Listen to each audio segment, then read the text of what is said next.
অস্ট্রেলিয়ার বিপক্ষে অস্ট্রেলিয়ার মাটিতে এশিয়ার কোন টিম টেস্ট সিরিজ জিতেছেন এবং কারা কয়টি টেস্ট খেলেছেন তাদের বিপক্ষে সেটা শুনে নিন। প্রথমে বলি ইন্ডিয়ার কথা। ইন্ডিয়া অস্ট্রেলিয়ার মাটিতে অস্ট্রেলিয়ার বিপক্ষে 30টি টেস্ট ম্যাচ খেলেছেন, সেখানে ইন্ডিয়া জয়লাভ করেছেন 7টি। দ্বিতীয় নম্বরে আছেন বাংলাদেশ। বাংলাদেশ 2003 সালে 2টি টেস্ট ম্যাচ খেলেছেন এই অস্ট্রেলিয়ার বিপক্ষে অস্ট্রেলিয়ার কন্ডিশনে, সেখানে বাংলাদেশ একটা ম্যাচও জিততে পারে না। এবার 2026 সালে এসে একটি টেস্ট ম্যাচ খেলেছেন, সেখানে বাংলাদেশ জয়লাভ করেছেন। তাহলে বাংলাদেশ অস্ট্রেলিয়ার বিপক্ষে অস্ট্রেলিয়ার মাটিতে 3 ম্যাচ খেলে একটি টেস্ট ম্যাচ জয়লাভ করেছেন।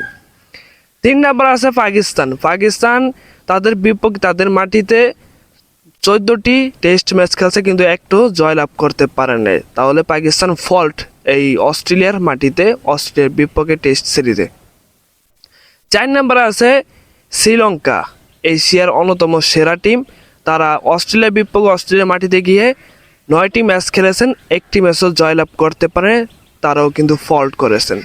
তাহলে ইন্ডিয়ার বাংলাদেশি এই অস্ট্রেলিয়ার বিপক্ষে আপনার টেস্ট সিরিজ জিতেছেন।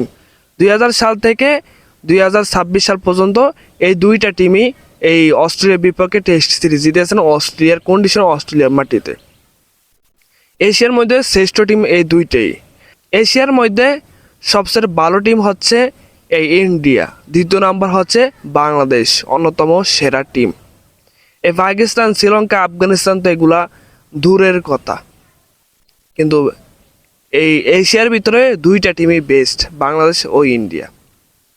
অনেকে বলে যে আফগানিস্তান নাকি এশিয়ার সেকেন্ড টিম, মানে বেস্ট সেকেন্ড টিম। তারা কোথায়?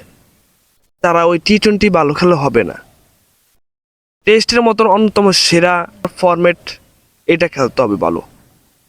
তাহলে এদেরকে বলতে হবে এশিয়ার ভিতরে ভালো টিম, না হলে এরা ভালো টিম নয়।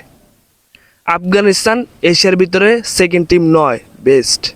বাংলাদেশ হচ্ছে এশিয়ার মধ্যে সেকেন্ড বেস্ট টিম। ইন্ডিয়ার পরেই বাংলাদেশ সবখানে রাজত্ব করতে জানেন।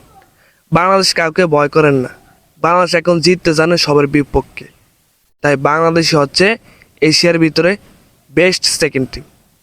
এটা আপনি মানেন বা না মানেন, এটা প্রত্যেকটা ক্রিকেট প্রেমীরা মানে। ধন্যবাদ সবাইকে, এবং আমার থেকে এই সংখ্যাটি শুনে আপনি কতটুকু ইন্সপায়ার হয়েছেন সেটা আমার কমেন্ট বক্সে জানিয়ে দিন।